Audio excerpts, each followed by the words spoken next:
Hello, friends, and welcome to McKenna Talks Games. Today, we're going to be going over something which I think is really exciting, and that is my first LARP. Yay! So I have been role-playing for about 14 years now.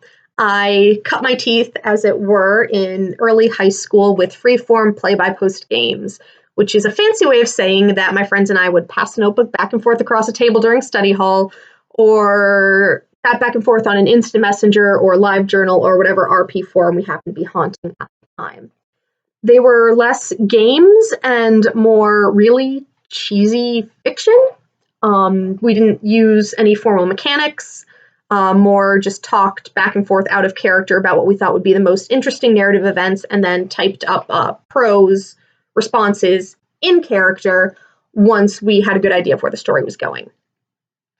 Then in college, I moved on to the more formal mechanic games, Dungeons & Dragons and Spirit of the Century mostly, but we also did try a number of smaller independent systems for one-shots or two-shots or whatever really my college GM was interested in trying out. We usually gave a shot. Move on to past college, and I discovered Roll20 and have been involved in several different games on that platform over the past few years. Dungeons & Dragons and World of Darkness mostly. So I have had a very wide range of RP experiences with a very diverse group of people. But something that I really didn't get the chance to ever do was LARP. And I have always been, vaguely aware that LARPing is a thing, but it was something that had a lot of barriers to entry for me. For one, I have really never lived in areas with a large enough group of nerds, I guess, for lack of a better term, a large enough RP community to support a LARP game. Now, there are places around me where that does happen occasionally, but it's a several-hour trek. It would involve, getting hotels and public transit, plus whatever cost for admission for the event itself, and it becomes, sort of not prohibitively expensive, but just expensive enough that I am not willing to justify the cost for something that I'm not sure I'm going to enjoy. And then I discovered The Night in Question. So The Night in Question was a Vampire the Masquerade LARP focusing on the sabbat that happened this past weekend in Austin, Texas. That was a very, very long trek for me, but my current online gaming group sort of all lives within a few hours of Austin, and since I'm the one who lives farthest away in upstate New York, I decided to make the flight down not only to play in the LARP, but also to visit these guys. So there was a multiple elements that went into me making this trip.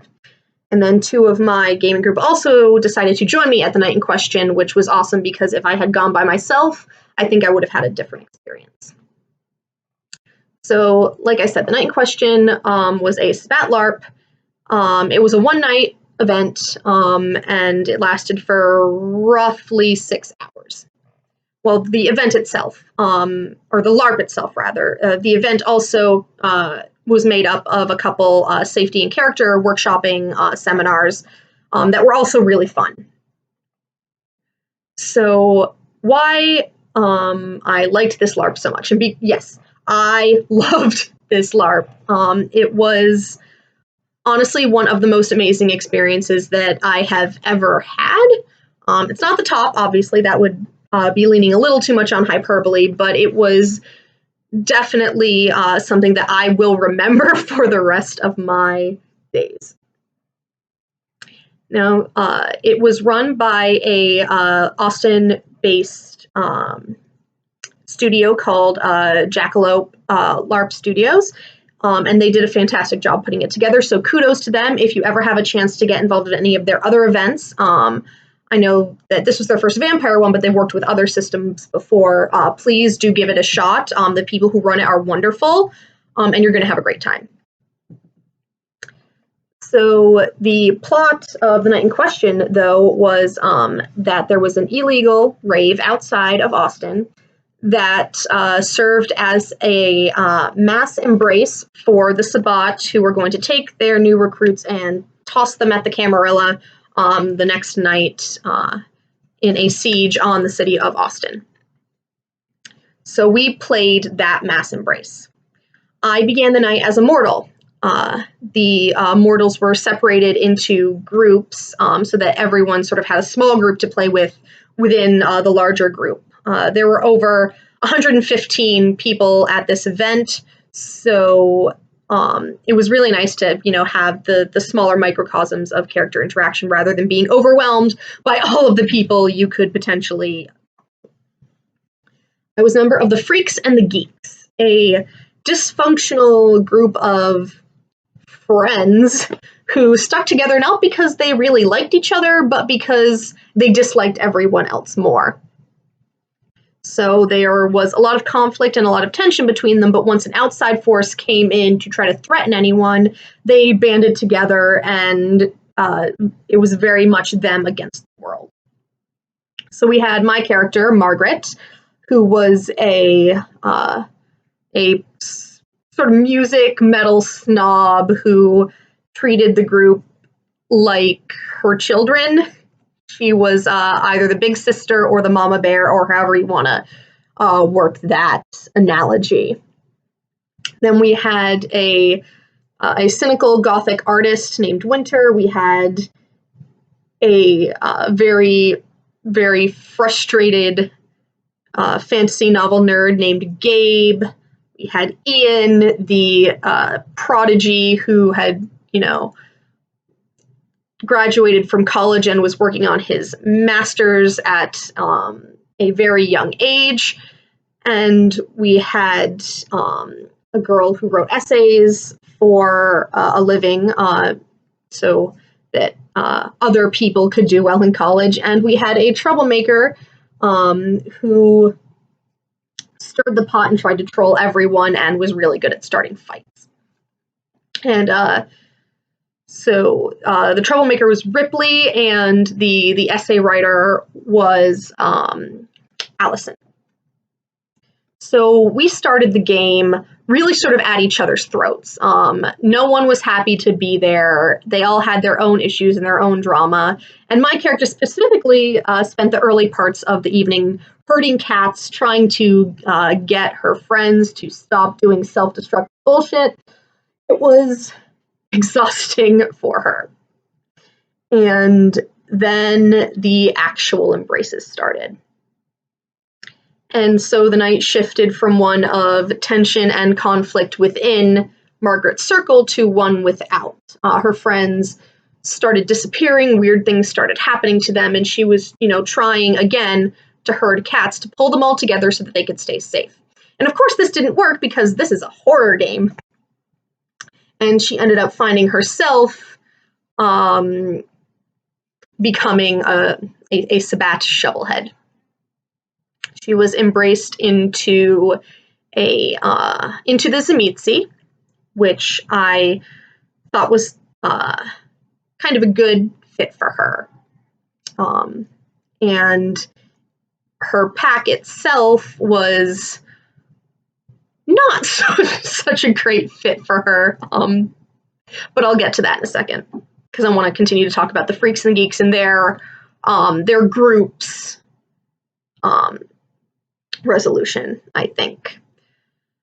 So after the embraces started, the Freaks and the Geeks really didn't have as much interaction, but when they did, it was very, very different from the interaction at the beginning of the night. We had gone from a group that was very much falling apart due to many internal weaknesses to a group that was coming together once they had discovered the potential for internal strengths. Because now, instead of the rest of the world stepping on them, they had a chance to step on the world. So my character, when she was not interacting with her pack, was going around coordinating with her group, her mortal crew, trying to find a way that they could get out of this situation and defend themselves later, which I was totally down for. I will say this right now, I am a sucker for the power of friendship. And while that may not necessarily be a very sabbat-like theme, I was really happy that I got to work it into my experiences at the night in question. So my group had pretty much decided that after the battle they had been embraced for, if they survived, they were going to band together and use everything that they had learned to rise up and make a name for themselves as their own pack, whether that be with the sabbat or without them. Now, as for the sabbat themselves and my experience, or my character's experiences with them. So she was embraced into Clan Zamitzi. I really enjoyed all of the interactions she had with her sire and her sire's pack. They were a fairly irreverent bunch of folks. That's how I interpreted the characters. So I think she sort of fit in a little bit with them once they were all on the same page. She was very interested in learning from them and absorbing any knowledge she could from her sire and her sire's acquaintances so that she could then use it to, as I said before, stick up for her mortal crew. Now, the other shovelheads in her group are a very different story. And this was, I think, one of my favorite dichotomies of the evening, was my prog metal snob Margaret, disdainful of everyone's music and everyone's everything, being in a pack with two of the blondest sorority bimbos that one could imagine. And kudos to their players. Oh my god. They did it really, really well. So while our characters kind of hated each other, kudos to you guys. I had a great time, and I hope you did too. But so yeah, she was sort of stuck with these two very, as she liked to say, vapid plebs, and was quietly judging them from a distance until they actually did something that she was really not fond of, and then she did retaliate. So one of them, both of these college girls, they were in a sorority, and they had one of them had suggested that the pack go beat up one of Margaret's friends, her love interest in the game. And Margaret wasn't having any of that. So it ended with her shoving this other character, Brittany, against a wall as the rest of the pack shouted, "Fight, fight, fight." And there were snide remarks exchanged. There was a bit of stage violence, not as much as there could have been, as I wasn't quite comfortable initiating like super complicated stage fighting. But it was a great moment, I think. And that was when Margaret herself sort of stepped up from, or at least how I saw it, was she stepped up from being just a shovelhead to a shovelhead who had potential. Which, I mean, if it's your first night after a sabbat embrace, I think is kind of okay. It's not a bad place to be in. So yeah, she ended up doing so well, I think, as a character. Everything I wanted to accomplish with her, I got to accomplish. There were a few things that I thought would be cool that I didn't get to, but I don't have any regrets about this character or the path that she took.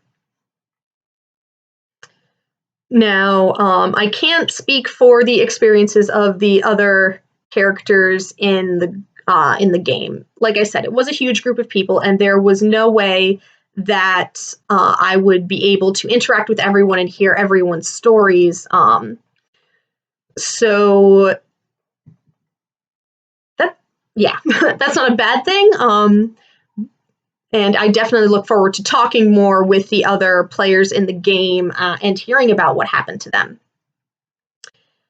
So, yeah, I think, see, general reaction, other than that it was amazing, was the actual style of the LARP.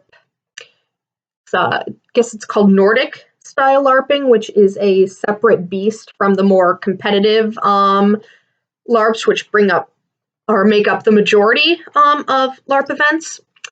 But I think that the Nordic style is a really good fit for me because it definitely does harken back to my early days of the freeform role playing with my friends in high school. The game itself was very rules light. People had combat stats and vampires had powers, but no one was obligated to acknowledge those. Yes, it was more fun if you did, but if narratively you saw something else being more appropriate, you were free to explore that.